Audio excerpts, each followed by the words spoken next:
Well, a very, very happy Monday morning and welcome to the John Kentera Show on YouTube, Facebook, and X. Hope everyone had a fantastic weekend. I certainly did. I watched a lot of baseball. I know, surprise there. I watched the two college basketball games, and man, you couldn't have had two better semifinals in the Final Four. And we'll look forward to the championship game later tonight. Man, what a matchup. Florida against Houston. We're going to talk more about that a little bit later on in the program. But again, thanks for tuning in. Very excited about today's show. The Padres, man, first couple of days in Chicago were not kind. I think the cold weather kind of got to the boys a little bit, but man, they heated up yesterday and come back. A great come from behind victory. But a couple of things. First off, thank you very much for tuning in. Second, I would really, really appreciate it if you would subscribe to our channel, like our program. And the other thing, we're going to get to it a little bit later on in Coach's Mailbag. We're also going to take your live comments on the air. So if you've got some live comments, please go ahead and type those in and we'll get those on the show. The more the merrier. Like I mentioned towards the end of the program on Friday, this is a show that I want to hear from you fans. This is not about Coach Kentera. This is not about being on 3 days a week at 9 o'clock to just talk about what I want to talk about. I'm going to do that, but I want to hear what you want to talk about. So I urge you, encourage you to go ahead and send your questions in. And if you can't send them in during the program, there's three ways to get them on and possibly get them on the air. Obviously, our YouTube page, our Facebook, and on X. Remember, Facebook, John Kentera, and on X, Coach Kentera 44. So again, please subscribe. Doesn't cost a dime. Like the program and send in your questions. There's a lot to cover. I want to start off today on a road trip that I made yesterday with my wife. And it was a really, really special road trip. We went to Angel Stadium, the Big A. And I wouldn't normally go up there. I'm not one of these guys that, on a Sunday wants to drive to Orange County. I pretty much like to stay around the house and, do whatever, go to church and, do my thing or watch a game on TV or go to Petco Park for a ball game. But it was my grandson's 7th birthday. And my daughter Ashley and her husband Matt, great parents, they took their kids to Disneyland. And they were up at Disneyland for a few days, and then they went swimming in the pool. And they said, hey, we want you to go to an Angels game with us. Jeb really wants to go to an Angels game. That's my 6-year-old, now 7-year-old grandson. And they have 4 kids, 2 boys and 2 girls. And so yesterday we met them in the parking lot at the Big A. Now, driving into the Big A is memorable for me because I saw my first few ball games at the big league level at Angel Stadium. When I was growing up, the Padres didn't come into existence until 1969. And, one of my great feathers in my cap is I was able to be at the very, very first regular season Padres game against the Houston Astros, and the Padres won 2-1. And, that was on April 8th, 1969. But my very first major league game was on July 30th of 1966. It was a Saturday night, and that was big. And this is where I get kind of emotional because it was big for me because my dad worked. We own the Leucadian Bar in the north end of Leucadia, and that's where we hold our holiday happy hour on the first Friday of every December. And everybody out there in our listening audience is invited. And, this is the party where a lot of big name ball players and managers have shown up over the years. Buddy Black was there this year, Rick Sutcliffe. We honored the great late agent Barry Axelrod, who, by the way, the Angels honored yesterday on the scoreboard. But, Dave Roberts has been there. Wally Joyner's been there. Mark Loretta, A.J. Preller makes it pretty much every year that he's able to make it because it's right around the winter meetings. But anyways, this was big for my dad to take a Saturday night off. And he took little Johnny. And at that time, earlier in the month, I had just turned 8 years old. And we went up and we sat in the upper deck, 2 rows from the very, very top.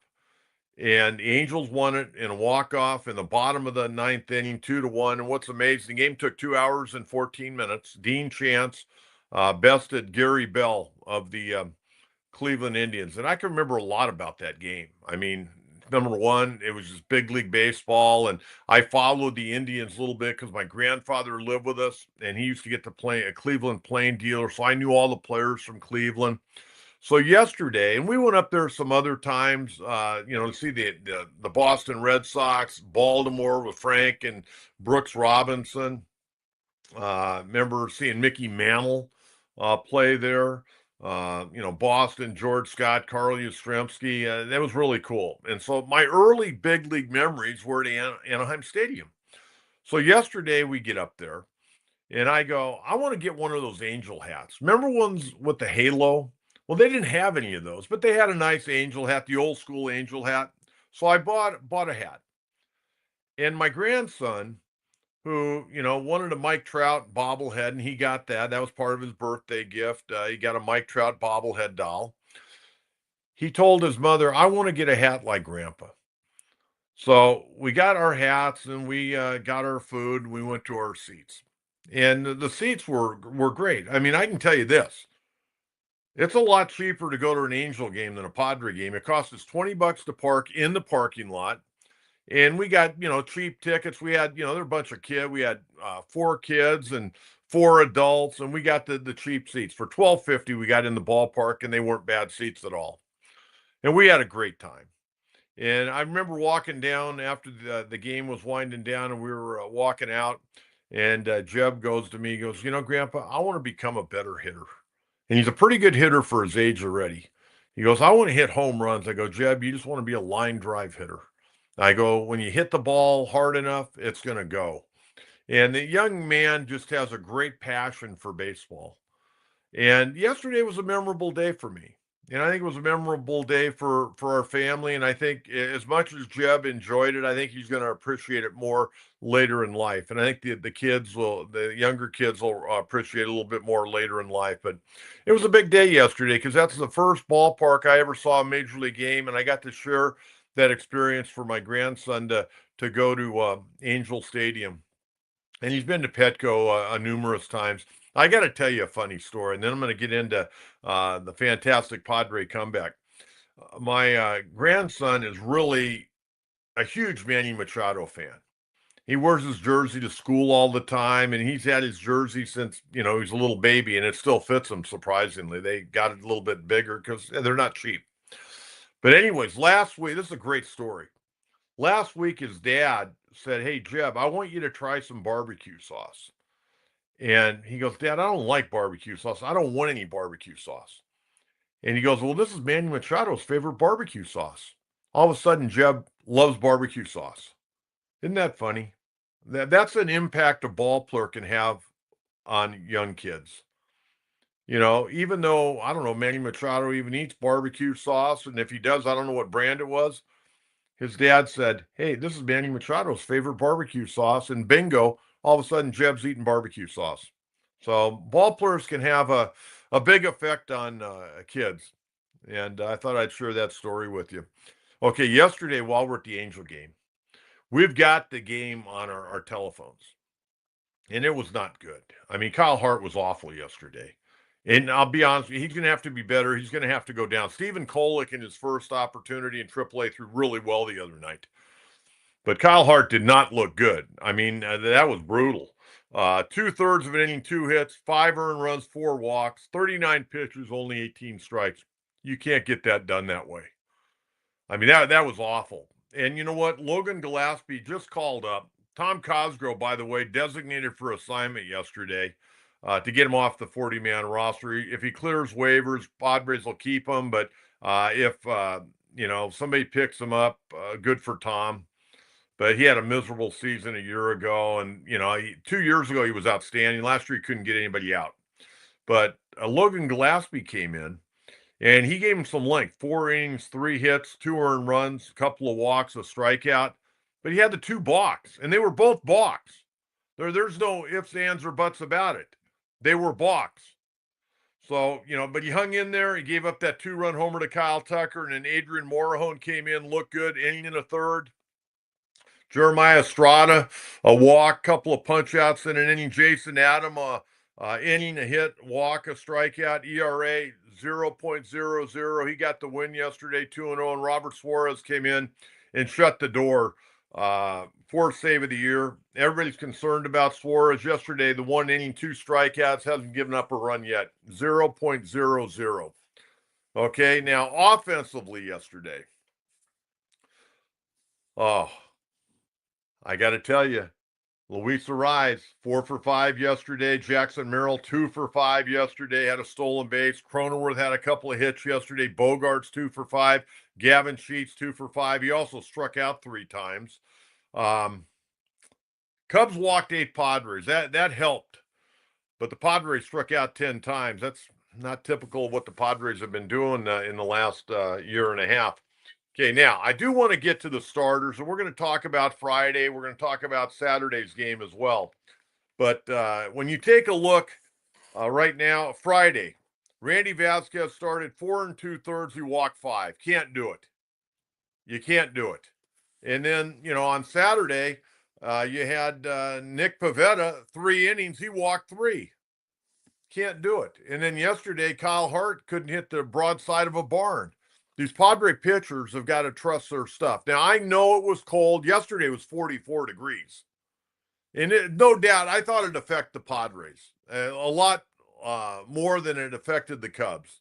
You could tell the Padres looked a little out of sorts. When you watch those games on TV, they looked a little out of sorts. They were all bundled up. Cub guys, kind of going about their business, used to it for the most part. And that's not an excuse. You got to play. It's not like Manny hasn't gone to his left in cold weather. I mean, that was a bad error he made the other day. That's a play, as they said on the broadcast, he'll make 99 out of 100 times. Well, he needed to make it there. He didn't, and it cost the Padres a run.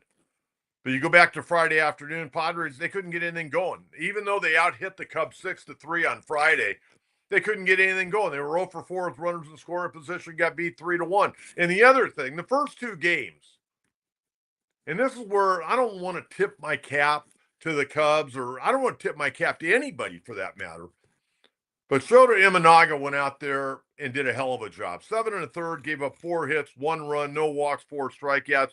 Gave up that home run to Martin Maldonado that landed in the basket. The wind was blowing in. Tough to get a ball out. But, he did a good job. Porter Hodge came in for 2/3 of an inning. Ryan Presley kind of struggled through his inning, but was able to close the door to pick up his 3rd save. Vasquez, on the other hand, just too many walks. Too much traffic. 4 2/3, 2 hits, 5 walks, 3 runs, 2 of them earned. And he had a couple of strikeouts.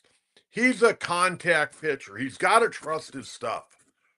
He's trying to strike guys out. He was a thrower, not a pitcher. He's better than that.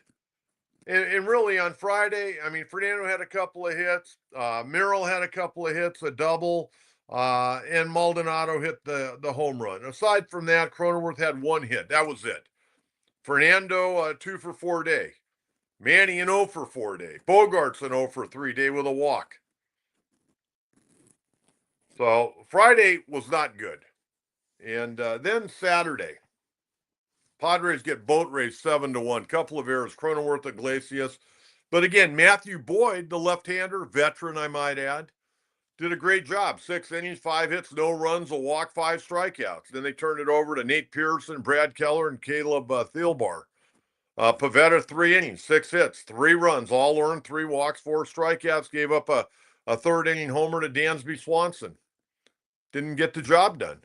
Coming off that great outing last Sunday against Atlanta, he couldn't get the job done. Got to get more. I mean, think about this. Padres did not have one starter get out of the 5th inning. I mean, Vasquez came close at 4 2/3. Kyle Hart, 2/3 of an inning, and they had to hook him. And then you got Pivetta, going 3 innings, and he's gone. And you got to get that's not a recipe for success, I can tell you that. So they're going to have to figure that out, and they're going to have to do better. They got Kolek down there. I'm giving Kyle Hart one more start. If not, I'm going to send him down to AAA to work on some stuff.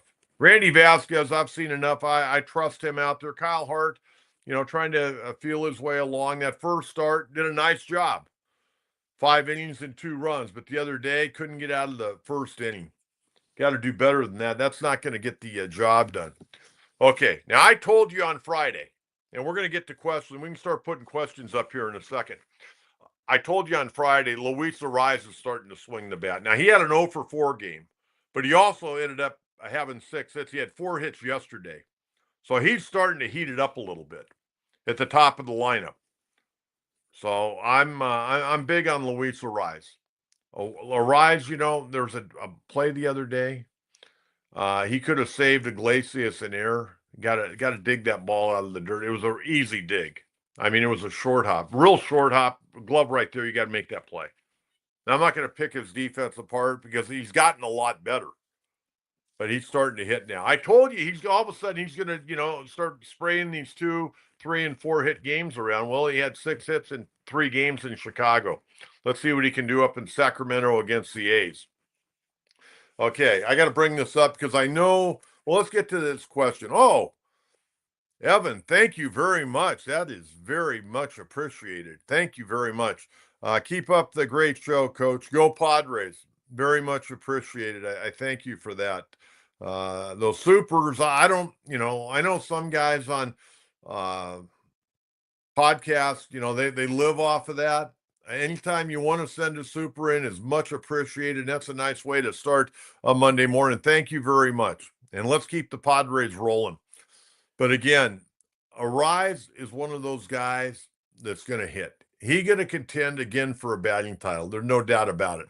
Now, I want to get to a couple of guys that I know you fans, and I want your opinion on this. I realize how tough it is to hit and how tough it is to play Major League Baseball. I talk to young ball players all the time and try to encourage them, try to work more on the mental side than the physical and the fundamental side. Even though I'm really big into fundamentals, this game is so mental. And I was actually visiting with a mother the other night on Facebook, and her son pitches professionally. He's had a couple of rough goes lately, and I was just kind of giving her some words of advice because it affects the whole family. But I wanted to mention this today because I saw it over the weekend, and a lot of you fans were kind of wondering, well, what about Yuli Gurriel? What about Jason Heyward? How long are these guys going to be there? And, I had said, even, I kind of threw in Martin Maldonado. I was surprised Martin made the team, but he's doing a good job. The catching, to this point, and, I'll give the players a lot of credit, and I'll give the coaching staff, and I'll give A.J. Preller a lot of credit. So far, the catching has not been a black hole. And, we'll see where it goes. Maldonado, we know he's a great catcher. That's never been in question. Elias Diaz, doing a nice job behind the plate, swinging the bat. Maldonado ran into one the other day. If Maldonado could hit 210 or 220, which he hasn't done in a long time, it's worth having him up here. And maybe Campusano never gets back up with the Padres. We'll see. But the 2 guys that we have to keep our eye on for production are the 2 veterans. And, there's just so many guys that can be leaders in the clubhouse. Okay, you got to produce. It's a game of production. And I tell people, including my wife all the time in baseball, you got to produce. I don't care who you are, what you've done, you've got to produce. You're day to day. We're all day to day. And baseball players are day to day. You got to produce. Now, Jason Heyward, who's had a remarkable career. He won a title in 2016 with the Chicago Cubs. And the famous where they had the delay and he gave the fire and brimstone speech and they came back and beat the Cleveland Indians, now the Guardians. But Heyward right now is 2 for 18. There's been times where he's hit the ball okay. He's got a double, 3 RBIs, and he's had a couple of loud outs. He's had a sacrifice fly. But, I looked at what he did last year. He was with the Dodgers. He was Freddie Freeman's best friend, and they let him go. Okay, in 63 games with the Dodgers last year, he hit 208. Then he went to Houston, and 24 games, he hit 218. So that's his track record. And he's probably not the same outfielder that he was when he was winning Gold Gloves. Lost a little bit of speed, but I was surprised he made the team out of spring training. Maybe Terso or Nellis or Oscar Gonzalez. Of course, Oscar's a right-hand hitter. Terso is a left-hand hitter. But Jason Heyward right now, 2 for 18. How many at-bats are you going to give him before you make a decision whether he stays or goes? And then Yuli Gurriel, who, if you go back in 2021, this guy won a batting title. He won the American League batting title at 319. He's 40 years of age, going on 41. And you look at his numbers the last 3 years, and I'm just looking at average. 242, 245, and I think 241. Okay? Right now, 1 for 13, 1 RBI, hitting 077. And he's really kind of a one-dimensional player. Yeah, he can play first, but you got to rise over there. And you could always move Cronenworth over there and put Iglesias at second base. Or you could put Gavin Sheets there. To me, there's no need for Yuli Gurriel unless he can hit and really rake. And he hasn't really raked in the last 3+ years now. So what do you do? I mean, you got to keep your eye on Oscar Gonzalez, who, by the way, last week was added to the 40-man roster. That means that maybe they're getting close to calling him up. And guys like Heyward or Gurriel, if they're not going to be on the roster, you just DFA them and you get them off the 40-man roster and you open up 2 spots. I could see at some point in time the Padres having Terso or Nellis and Oscar Gonzalez on this roster, because I think they can bring more to the table right now. I mean, every once in a while, Heyward and Gurriel may run into one, but are they going to do it often enough to keep them on this roster?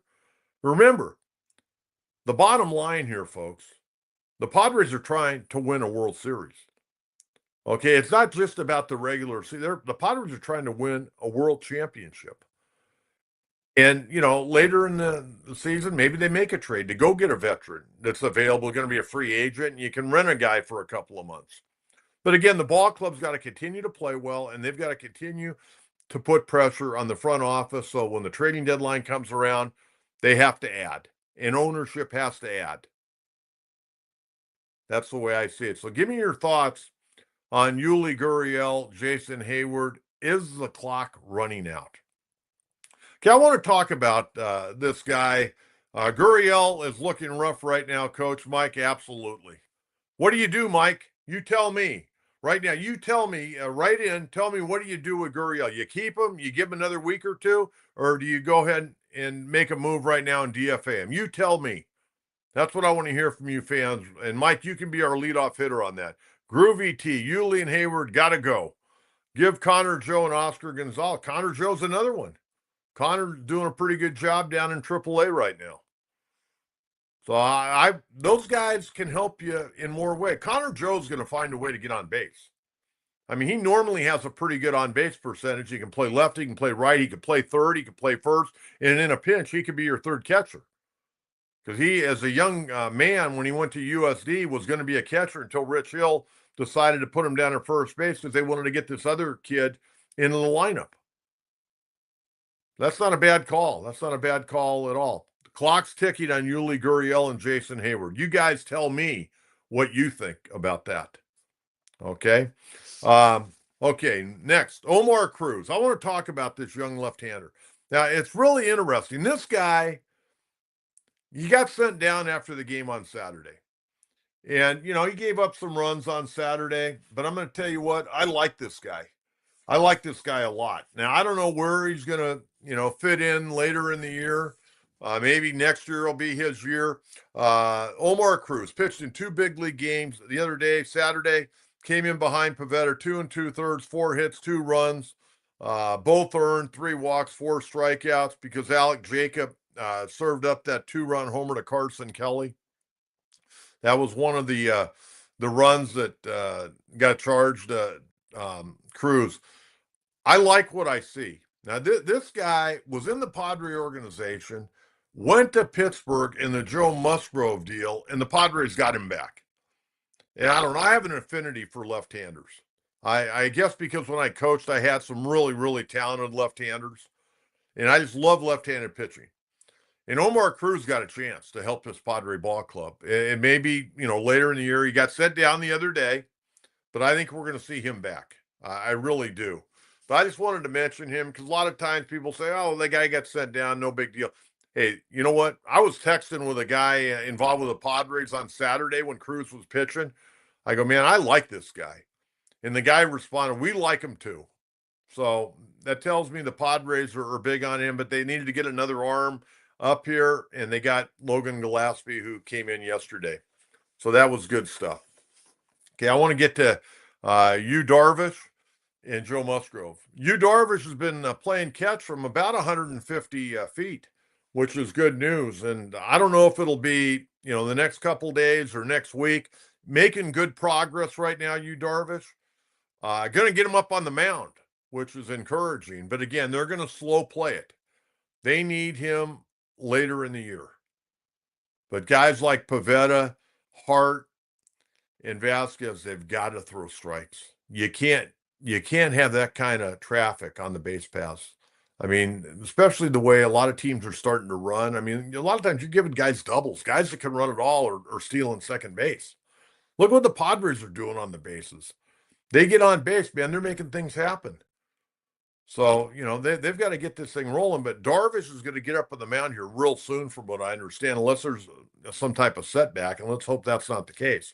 Now, here's the encouraging thing on Joe Musgrove. Now, let's put out of our mind. I know Joe would like to come back and pitch in September, and I get that. The reason he wants to do that, not only to try to help the ball club, but it's a mental thing. He wants to go into the offseason, know that he's okay, and he has gotten major league hitters out. But I'm not counting on that. If he were to come back, fantastic. But you know what? I'm not counting on it, and I think I'd be a little nervous about it. But Joe Musgrove today, for the first time since October when he had Tommy John surgery, is going to play catch from about 60 to 70 feet. And just going to play catch, just like you do with your son out in the backyard. He's going to play a little light catch. He's going to throw 20 to 25 balls and then see how he responds tomorrow. So that's really good stuff. Really good stuff. So a nice update on Joe Musgrove. Okay, I figured with the first weekend, now AAA's been going for a couple of weeks, but the other minor leagues just got started over the weekend.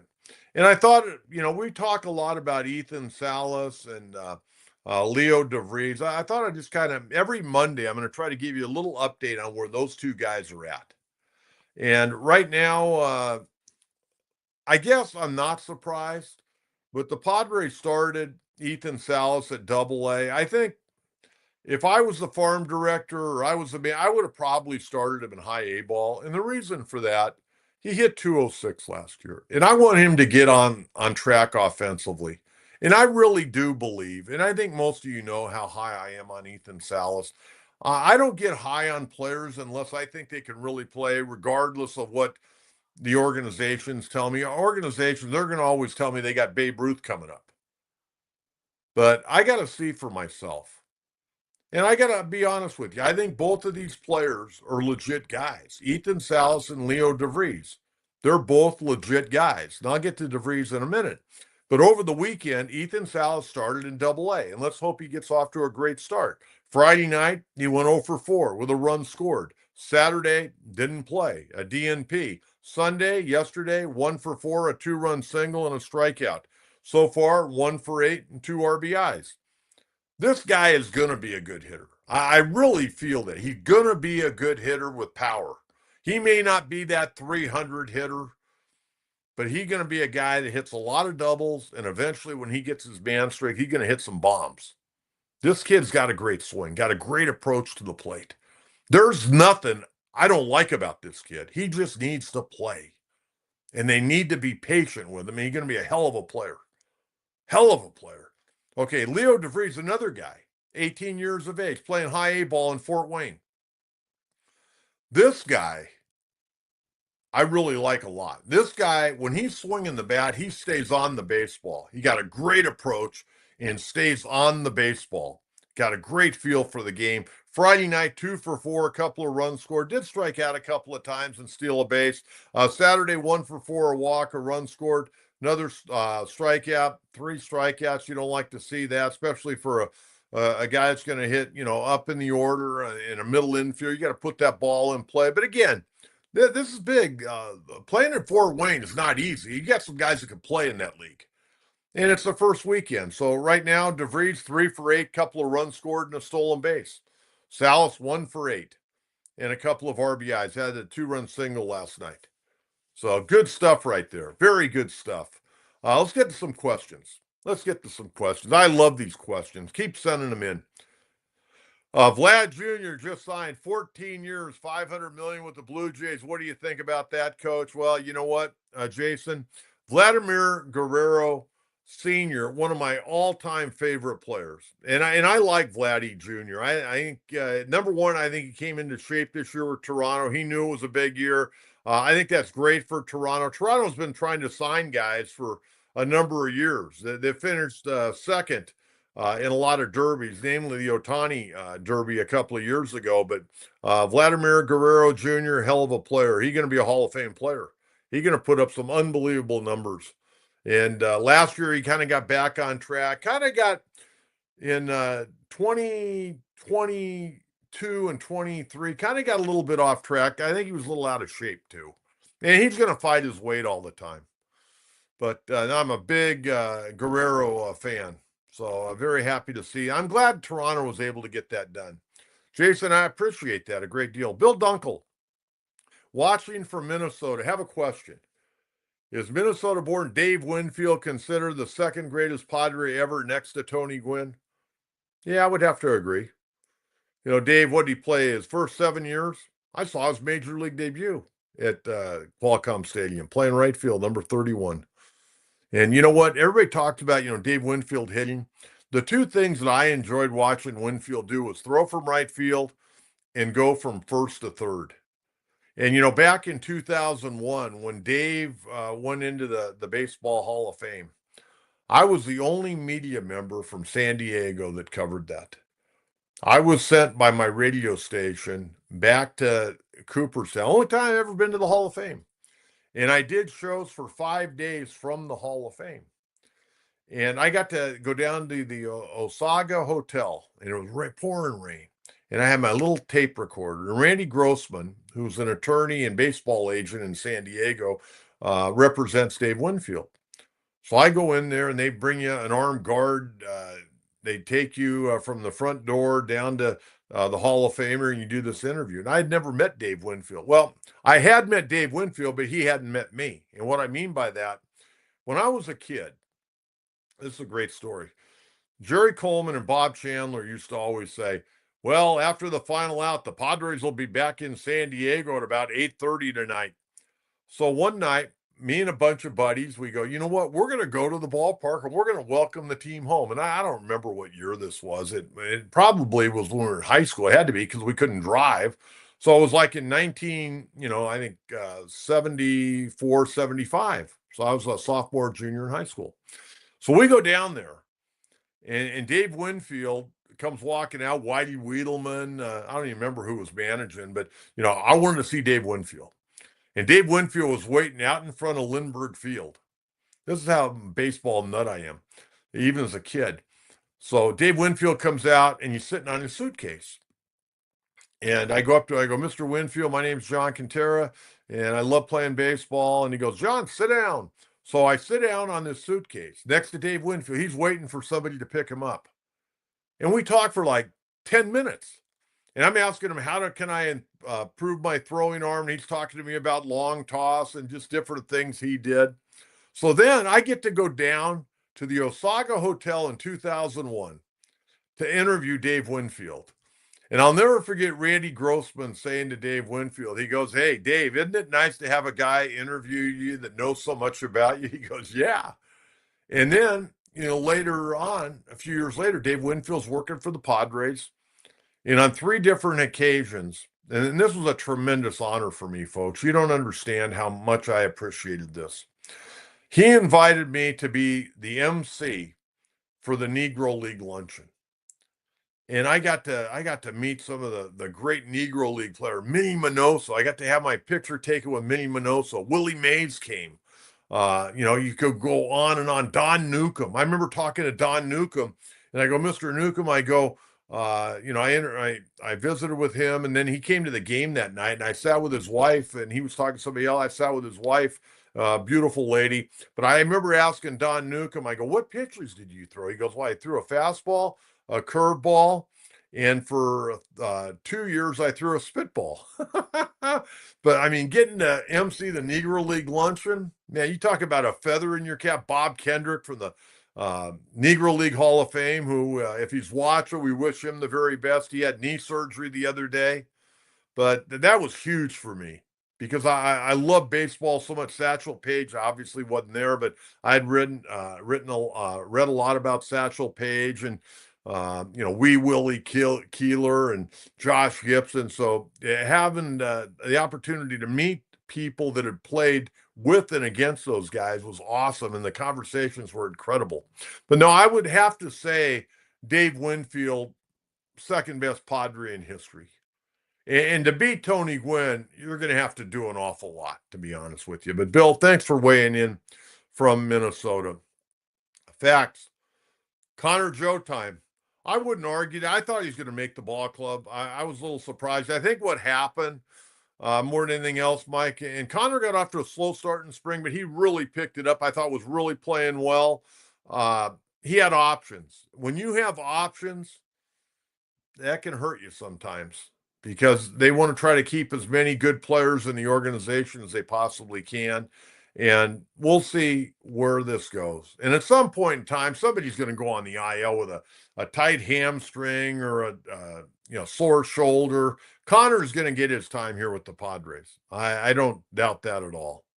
I appreciate that a great deal.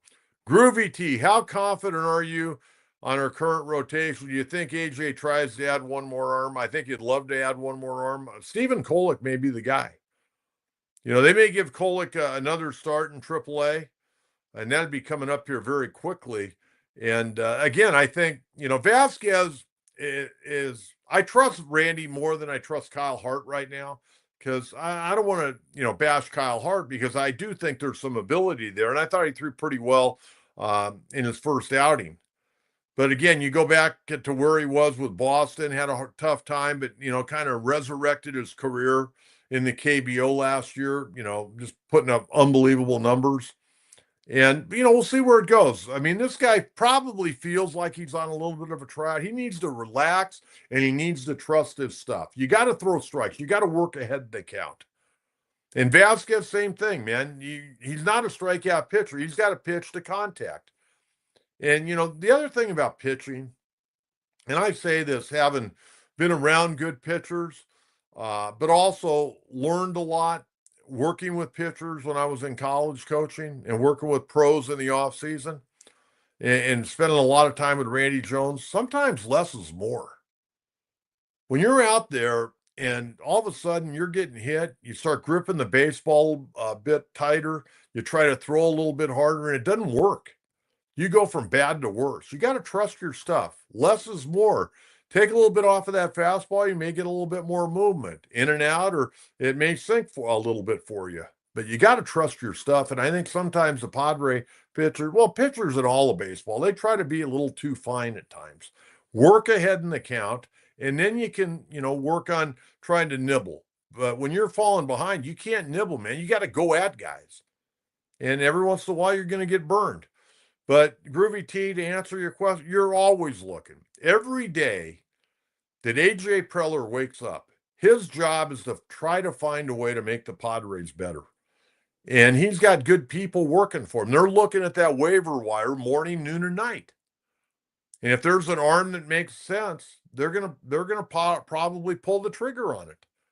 But let's face it, they're hard to get arms off of the waiver wire because everybody needs pitching. Everybody needs pitching. But I appreciate that. Keep those comments coming, folks. I want to get your comments on Yuli Gurriel and on Jason Heyward. How much more time are you going to give these guys? You got to give me a call on that. Give me a little bit of a call on that. Okay, I want to get to the 3-game series in Sacramento. This ought to be interesting. This ought to be real interesting because you're playing in a AAA ballpark. There could be some fireworks. By the way, the game tonight, 7:05, Tuesday night, 7:05, and the final game of the road trip and series in Sacramento will be at 12:35 on Wednesday. Padres will be off on Thursday. Then they've got the Rockies Friday, Saturday, and Sunday. And then they got the Cubbies coming in next Monday, Tuesday, and Wednesday. Okay, tonight, Sutter Health Park in Sacramento, 7:05, right-hander Michael King, 1-0, going against Athletics right-hander Luis Severino, the former Yankee and Met, 0-1 with a 3.75. And Michael King off to a nice start with that 1-0 record, but a 3.52. Great outing last time out. 11 strikeouts in 5 innings. Tuesday night, again, 7:05, right-hander Dylan Cease, 1-0 and a 3.38, going against 32-year-old left-hander Jeffrey Springs, 1-1 and a 4 ERA so far. And Wednesday afternoon, it'll be right-hander Randy Vasquez, 0-1 and a 1.69, going against right-hander Osvaldo Bido, 1-0 in a 2.70 ERA. Okay, I want to get to the standings here a little bit. And surprise, not the Dodgers in first place. Dodgers are 9-2. They dropped 2 of 3 in Philadelphia. Tight ball game. Both games they lost were by 1 run. They're starting a 3-game series tonight against the Washington Nationals in Washington at Nats Park. But how about Bob Melvin's San Francisco Giants? They're 8-1. They've won 7 straight, and in their home weekend season opening series, they swept the Seattle Mariners. And Seattle Mariners, Jerry DiPoto, I wonder how much longer they're going to keep him as general manager up there. I mean, the Mariners got as good a pitching staff as there is in baseball, and they can't win. But Bomel, the Giants, 8-1. I didn't see that coming, did you? But they're right now 8-1 atop the division standings. Dodgers, 9-2. Padres, 8-2. Arizona scuffling along at 5-5 right now. And then Buddy Black's Colorado Rockies bring up the rear. Not a shocker there. 2-7. So there you have it. Okay, let's get to Coach's mailbag. I like the mailbag. I want to get to some of those questions. Then we'll get to the NCAA. Okay. Stu Michael, Coach, what do you think about the team's fight in that comeback? It was great. I mean, the Padres last year, not only did they have comebacks last year, but they had comebacks like yesterday where they were down early in the ball game by 4 runs, and they come back and win a ball game. That game yesterday, they're down 7-3, and you're going, oh, my God, they're going to get swept by the Cubs. Are you kidding me? And then all of a sudden, boom, things started happening. And they scored, a couple of runs late there to tie it and take the lead. And the bullpen after Gillespie, and give Gillespie, he didn't pitch great yesterday. And I always wonder when they bring these guys up and they're flying in, from, a minor league city, how much rest are they getting? And they know when they get there, they're probably going to have to pitch. And there's a lot of anxiety. He didn't pitch great yesterday, but he gave him some length. How about those 2 balks? How about the second one, man? I don't know where the hell that ball was going. I mean, he forgot that he told the umpire that he was going to go into, I don't know, the stretch, or I don't know what the hell he was doing. But he went to the stretch, then he decided he was going to wind up. And then he did it again. And the second time he threw the ball, and man, it went awry. That was crazy. It almost looked like the moment was too big for him, but the guy is not a rookie. He'd been around the block. But he did give him length and gave up a couple of earned runs, but, bullpen overall did a good job yesterday. Hell, Kyle Hart couldn't get out of the first inning. I mean, you know how much that can set you back? And to Gillespie's credit, he'll probably get sent down today because he had to go so deep yesterday. But at the end of the day, Padres got to win. That was a much-needed win. You can't go 7-0 at home and then go in your first series on the road and get swept. And go 7-3, all of a sudden you're kind of looking at one another. What the hell's going on here? That was a great win, and that made the flight from Sacramento or from Chicago to the Bay Area much easier. I can tell you that. I mean, you're sitting right now at 8-2. That's a damn good record. Now you go up there, you get 2 out of 3 at least from the A's, and the A's are going to battle. They're going to battle your tail off. You get 2 out of 3, man. You come home 10-3, man. You're off to a great. You got the Rockies. And Padres could do some damage. These next 6 games, the Padres could do some damn damage. How about if they roll the dice and they go 6-0? It's doable. You can beat the A's 3 straight, and the A's aren't the old A's. They're a pretty good ball club now. They're a very competitive ball club that are going to fight you. But think about this. How about if the Padres go 6-0? They'd start off 14-2. It is doable. But you can't walk, guys. You can't put on free base runners. Okay, Stu Michael, thank you very much. Padres fan, 1969. What is your expectations for the team by the All-Star break? Well, I'd love, in a perfect world, I'd like to be in first place. Dodgers are going to be tough. Dodgers going to be tough. And I think because of the depth that they have in their organization, when they lose somebody, they've got somebody they can bring up. Now, I'm going to tell you right now, Dodgers are not a perfect ball club. Andy Pages, he may not be around too much long. He may be going back to AAA. He's been awful. He really misplayed a ball yesterday. But not hitting. They got guys down. Outman's down in AAA. He's not hitting. I don't know what the hell happened to him. But Hai-Sung Kim is starting to swing the bat. He's been leading off down there in Oklahoma City. He's the guy that could come up. Can't play any worse than Pages is playing right now. And I don't know what they're going to do with Chris Taylor. Chris Taylor can't hit with a tennis racket. And I guess they just don't want to eat that contract, or they feel they can carry him because he's done a lot for the ball club over the years. But man, he hadn't done squat in the last, last year he was awful and hadn't done anything so far this year. He didn't hardly even play. He's playing a little bit more than you and I right now. Boy, the other day in Philadelphia, it must have been cold because I said to my wife, I go, man, it must be awful cold there. I go, Austin Barnes is wearing a long sleeve undershirt. Austin Barnes never wears a long sleeve undershirt under his jersey. But Dodgers, they dropped 2 or 3 to Philly. Philly's a fun team to watch. They play good old school baseball. They really do.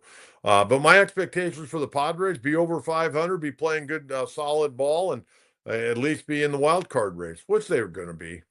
Padres, a lot of things that have to go wrong with the added wild card. I mean, if you can't be in the race really until the final couple of days, then there's something wrong with your ball club. And the Padres are going to be there. I don't expect the Padres to win the division. I do expect them to win a wild card spot. And I said right at the beginning, and the Giants are off to a great start. Diamondbacks not off to a great start. I said that I thought Diamondbacks, with what they did and adding Corbin Burns, I thought they would finish second. And they may. They got good pitching. But they're not playing great right now, just kind of scuffling along at 500. But long ways to go. But I had them finish in second. I had the Padres finish in third. Long ways to go. And right now, the Padres are in third. But the Giants are in first. I don't think that's going to last all that long. But, hey, you never know. Remember the year a few years back when Gabe Kapler and Farhan Zaidi set a franchise record up there with the Giants? They won 107 games. Dodgers won 106 games, and they finished in second place because the Giants won an all-time 107 games. Okay, any more Coach's Mailbag? Coach, is your favorite all-time non-Padre player Dave Parker? I'm so happy the Cobra is being inducted this year in the Hall of Fame before it's too late. You know, that's a good question. The Cobra's right there. The other guy, take away Padres. Obviously, Tony's on the list.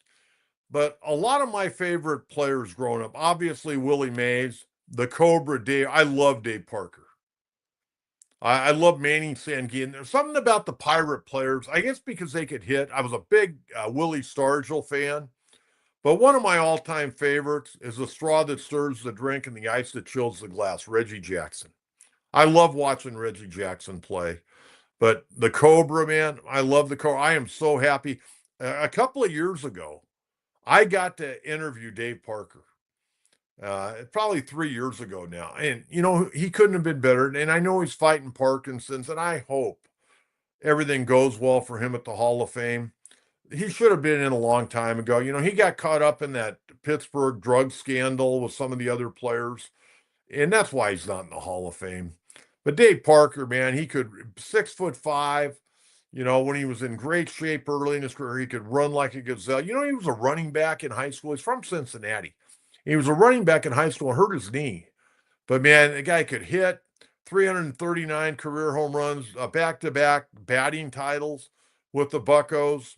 He's right up there. Vladimir Guerrero Sr., another one of my favorites. I got an opportunity to get a picture with him a number of years ago, me and Randy Jones down on the field. But I love the Cobra. I love the Cobra. But there were a lot of players back then that had a little swag. He had swag. Reggie obviously had swag. Stargell had the pinwheel bat that he would do before he'd swing the bat. But those were some of my favorite players. My all-time favorite Angel. And just because I started the show off talking about how, I love going to Angel games when I was a little boy before the Padres came into existence. Without a doubt, number 11, Jim Fregosi. And they had a picture of Jim Fregosi up yesterday. And, I was with the family, and I could have done it very easily. But next time I go to Angel Stadium, I got to go over to that and get a picture next to Jim Fregosi. I met Mr. Fregosi one time. I knew his son, Jim Fregosi Jr., who really unexpectedly a couple of years passed away. Jimmy was a great guy. But Jim Fregosi Sr. was a lot like Tommy Lasorda. When he would come to the press box at Petco Park, a crowd would gather around and listen to him impart his baseball knowledge. It was amazing. Great baseball man. I know Bob Scanlon was a big Jim Fregosi fan. He played for Fregosi with the Philadelphia Phillies. Coach, if you had to make a pick, will San Diego have an NBA or NFL team in the next 10 years? Well, if I was guessing, it would probably be an NHL team. But again, you got to get that new arena. You get that new arena, all bets are off. Anything could happen. Who wouldn't want to bring an NBA team to San Diego? I think it could work. I really do. And I know after the first few years, you're going to have to win. But, if you have a state-of-the-art arena, I'll tell you something. Petco Park is beautiful. I love Petco Park. It's my home ballpark. But, man, the scoreboard is a beautiful scoreboard, but I can't keep track of the game on the scoreboard because they're always moving stuff around and playing games and that. But one thing I got to say about Angel Stadium opposed to Petco Park, it's a little bit more designed for the baseball fan rather than the entertainment aspect. I mean, they do some things on their scoreboard, but for the most part, man, they give you a lot of information on every player that's batting and every player that's pitching. And they do at Petco Park, but they're constantly moving things on and off. Where at Angel Stadium, they keep things up a little bit longer. Just a little bit different vibe at Angel Stadium. Every ballpark has their uniqueness. Petco's uniqueness is it's just beautiful.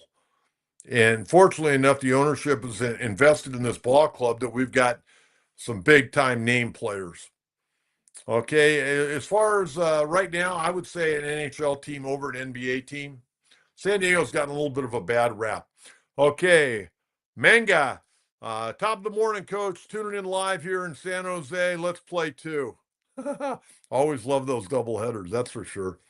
You know what? I think going to the ballpark in Sacramento would be kind of cool. I don't know. They'll probably, have 10, 12,000. I don't know what that stadium holds. But I think they had 12,000 and some change on opening day. In their second game, they had 10,000. I think it'd be kind of cool. And you know what? Mark Kotze, the manager, former Padre hitting coach as well. Great guy. I stay in touch with Kotze quite a bit. He's a good man. Lives still in San Diego during the off season. Always love those doubleheaders. Okay, tonight, NCAA basketball championship game, Florida against Houston. By the way, I'm not going to pat myself on the back because I thought Duke would end up winning. I picked Houston on Friday and I picked Florida. Hell of a game, both of them. I mean, I thought the Florida-Auburn game was good until I watched the Houston-Duke game. And do I think it was a foul on Cooper Flagg? Yeah, I do. And especially from where the official called it from. He was looking from right behind Cooper Flagg. And he, I think, inhibited the Houston defender who blocked him out from raising his arms by the way he touched him. So do I think it was a foul? Yes. Was it controversial? Yeah, probably. In some games would have been called, probably not called. But do I think it was a foul? Yes, I do think it was a foul. I think that player gained an advantage by what he did over the Houston player. Boy, Cooper Flag, what a great player. What a great player. And it looked like Duke was going to win that game in Houston. I mentioned it. And I told you on Friday that Houston is ferocious on the boards. And that's exactly what happened. They out-rebounded Duke 42-31, and they had 18 offensive boards to Duke's 10 offensive boards. And it was different. That pressure defense, I mean, that's a tough physical basketball team.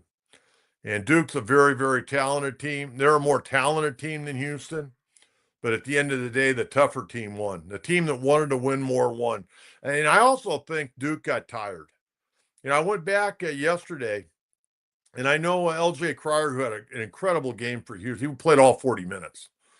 But I thought Duke got tired. Cooper Flag played 36 minutes. Con Kneppel, who had a great first half. He had 12 points, finished with 16. He had 12 in the first half. He played 38 minutes. I thought they got tired. And Houston just kept pouring it to them. And they came back, and they went on a 25-8 run. Duke scored one basket in the last 8.5 minutes. I think they had 8 points, but, 6 of them were at the foul line. And so tonight, you got Florida, Houston. I think you got kind of a similar game here. I think Florida's the more talented team going against Houston. And I'm going to just say this. The best team will win. I'm not going to pick a winner. For two reasons. Number one, I don't know who's going to win. But number two, I don't really care who wins. I just want to see a good final. And a lot of times the semifinals are better than the final. I mean, it's going to be tough to outdo those two games on Saturday. But that was great basketball. Great basketball.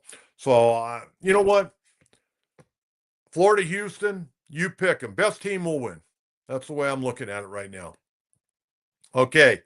Congratulations to San Diego FC. They defeat the Seattle Sounders 3-0. Chucky Lozano back from that hamstring, scored his first goal. Great crowd on hand the other night. They're playing fantastic. Fans are fired up, ready to roll. So glad to see that. I saw bits and pieces of that match the other night. But at the end of the day, they're playing marvelous soccer right now. Marvelous soccer. Good to do it in front of the home crowd as well. Okay, we're going to get out of here. And I want to thank everyone again for watching. Please subscribe. Again, you can follow us on YouTube, Facebook at John Kentera, and on X at Coach Kentera 44. Now remember, we're going 3 days a week now, folks. Monday, Wednesday, Friday at 9 a.m. I thank you very much for tuning in. I appreciate all the great comments. Again, right on our YouTube page, right on Facebook, right on X. And we're going to get to more of your comments in our next program. So enjoy the first couple of games. The Padres in Sacramento taking on the Athletics. And then I'll rejoin you. We'll break down the first couple of games on Wednesday and get you ready for that afternoon affair on Wednesday. And then we're going to keep on rolling. Always appreciate you tuning in, and have a great day. Bye-bye.